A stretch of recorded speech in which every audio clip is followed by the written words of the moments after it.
अल्लाह के नबी एक वाकया बयान करते हैं, बनी इसराइल में एक आदमी था जिसने 99 लोगों का मर्डर किया था, 99 लोगों का उसने खून किया था। 99 लोगों का मर्डर करने के बाद उसके दिल में ख्याल पैदा हुआ कि मैं बहुत गुनहगार हूं, मुझे अल्लाह से माफ़ी मांग लेनी चाहिए, तौबा कर लेनी चाहिए। उसके दिल में तौबा का ख्याल आया। उसने किसी से पूछा, मैं तौबा करना चाहता हूं, क्या करूं? किसी ने कहा कि फला के पास चले जाओ, वो इस दौर का सबसे बड़ा आलिम है, उसके पास चले जाओ, वो तुम्हें कोई रास्ता बताएगा। बुखारी के अल्फाज हैं, वो 99 लोगों का कातिल, वो डाकू उस आदमी के पास पहुंचा जो बहुत बड़ा राहिब था, बहुत बड़ा इबादत गुजार था, मगर आलिम नहीं था। लोग उसको आलिम समझते थे मगर वो आलिम नहीं था, आलिम नहीं था, बहुत बड़ा आबिद था, बहुत इबादत गुजार था। 99 लोगों का मर्डर करने के बाद उसके पास पहुंचा, का मौलवी साहब, इमाम साहब, मैंने 99 लोगों का मर्डर किया है और अब मेरे दिल में तौबा का ख्याल आया है, मैं तौबा करना चाहता हूं, मैं अल्लाह से माफी मांगना चाहता हूं, क्या मेरी तौबा अल्लाह ताला कबूल करेगा? अब देखो, मसला हमेशा आलिम से पूछना चाहिए। वो आलिम नहीं था, वो राहिब था। राहिब अलग होता है, आलिम अलग होता है। हो सकता है एक आदमी बहुत बड़ा इबादत गुजार हो, रातों में तहज्जुद पढ़ता हो, दिन में रोजा रखता हो, मगर ये जरूरी नहीं है, ये आवश्यक नहीं है कि वो आलिम भी हो। भाई आप बीमार होते हैं, आप डॉक्टर के पास जाते हैं और डॉक्टर के पास भी उस डॉक्टर के पास जाते हैं जिसके पास आपकी बीमारी का इलाज हो, जो स्पेशलिस्ट हो। अगर आपको लीवर की प्रॉब्लम है तो आप गैस्ट्रोलॉजिस्ट के पास जाएं। अगर आपको दिल की प्रॉब्लम है आप कार्डियोलॉजिस्ट के पास जाएंगे। अगर आपको दिमाग की प्रॉब्लम है आप साइकेट्रिस्ट के पास जाएंगे। अगर आपको हड्डी की प्रॉब्लम है आप आर्थो के स्पेशलिस्ट के पास जाएंगे। अगर आपकी नस में कोई प्रॉब्लम है आप न्यूरोलॉजिस्ट के पास जाएंगे। हर फील्ड का एक माहिर डॉक्टर है, आप उस डॉक्टर के पास जाएंगे जो आपकी बीमारी की फील्ड में माहिर हो। वो 99 लोगों का जो कातिल था, वो जब पहुंचा तो आलिम के पास नहीं पहुंचा, आबिद के पास पहुंचा। वो बहुत बड़ा इबादत गुजार था मगर आलिम नहीं था। उससे जाके कहा कि साहब मैंने 99 लोगों का मर्डर किया है और अब मैं तौबा करना चाहता हूं, मैं क्या करूं? अब चूंकि वो आलिम नहीं था तो उसने मसला गलत बताया। आलिम होता तो शायद गलत ना बताता, उलमा से भी गलती हो सकती है, मगर जाहिर है जिसके पास इल्म नहीं है उसकी गलती होने का चांस ज्यादा है।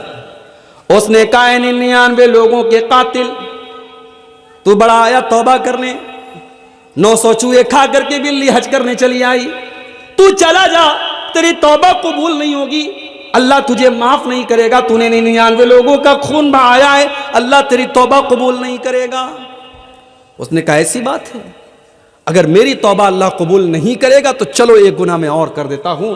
उसने उस आबिद को भी कत्ल कर डाला और 100 कत्ल उसने पूरे कर दिए। उसने 100 कत्ल कर दिए, 100 कत्ल कर दिए। फिर उसके दिल में तौबा का ख्याल आया। फिर उसने पूछा किसी से, मैं तौबा करना चाहता हूं, क्या करूं? किसी ने बताया फला के पास चले जाओ, वो इस दौर का सबसे बड़ा आलिम है। वो उसके पास पहुंचा, वो वाकई में आलिम था।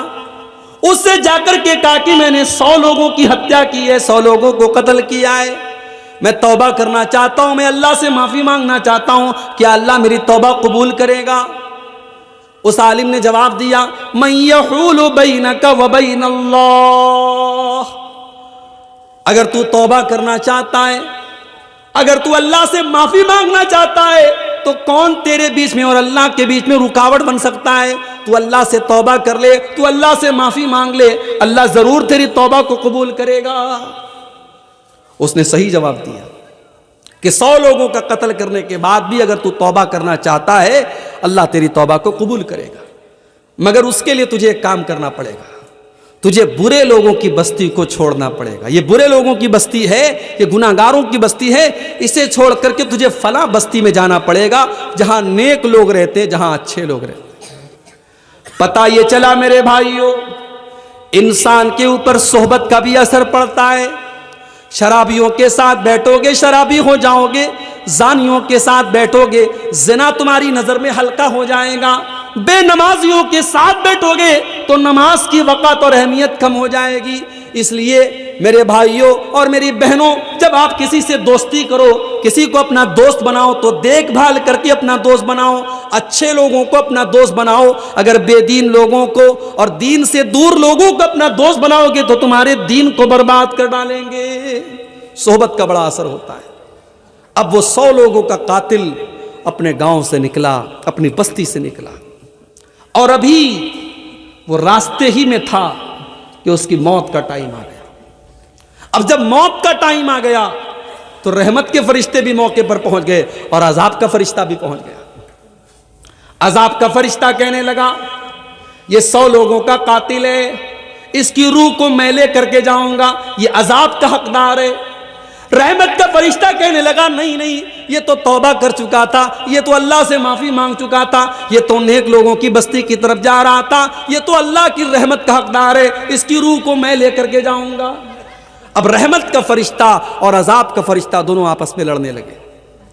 अल्लाह ने एक तीसरे फरिश्तों को भेजा, इंसान की शक्ल में, वो वहां से गुजरने लगा। दोनों फरिश्तों ने उसको रोका, कहा भाई हम दोनों फरिश्ते हैं, ये रहमत का फरिश्ता है, मैं अजाब का फरिश्ता हूं, और हमारे बीच में ये मामला चल रहा है, आप ही कोई हल बता दीजिए। तो उस फरिश्ते ने, जो इंसान की शक्ल में अल्लाह की तरफ से भेजा गया था, उस फरिश्ते ने यह फैसला किया कि एक काम करो, तुम लोग तो फरिश्ते हो, तुम्हारे लिए कोई मुश्किल नहीं है, तुम पूरे रास्ते का माप कर लो, पूरे रास्ते को नाप लो।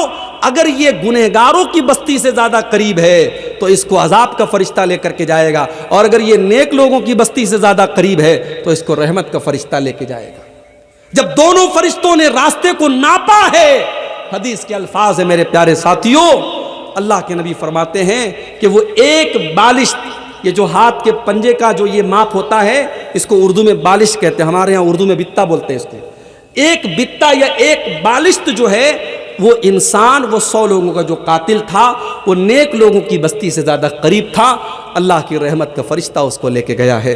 इसलिए गुनाह जितने भी ज़्यादा हो जाएं, अल्लाह की रहमत से इंसान को मायूस नहीं होना चाहिए, तौबा करना चाहिए, अल्लाह से माफ़ी मांगना चाहिए। मगर ये बात याद रखो मेरे भाई, जब हम कोई गुनाह का काम करते हैं, उस गुनाह का असर हमारे बच्चों पर भी पड़ता है, हमारे ऊपर भी पड़ता है।